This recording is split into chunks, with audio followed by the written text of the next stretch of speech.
ഞാൻ വൈകുന്നേരം വരട്ടോ, എങ്ങട്ടാ പോണ നിങ്ങൾ?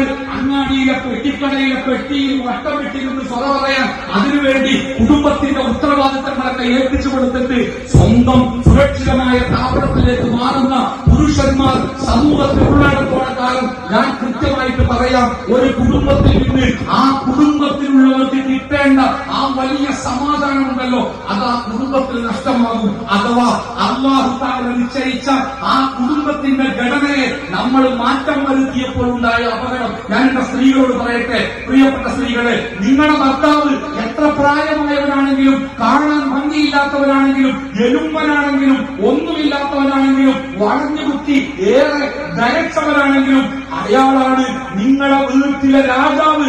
ഹബീബായ മുഹമ്മദ് മുസ്തഫ സ്വല്ലല്ലാഹു അലൈഹി വസല്ലം പറഞ്ഞത്, ഒരു മനുഷ്യന്റെ മുമ്പിൽ മറ്റൊരു മനുഷ്യൻ സുജൂദ് ചെയ്യാൻ പാടില്ല. അങ്ങനെ പാടുണ്ടായിരുന്നുവെങ്കിൽ ഞാൻ പറയുമായിരുന്നു, ഭാര്യമാർ ഭർത്താവിന്റെ മുമ്പിൽ സുജൂദ് ചെയ്യണം.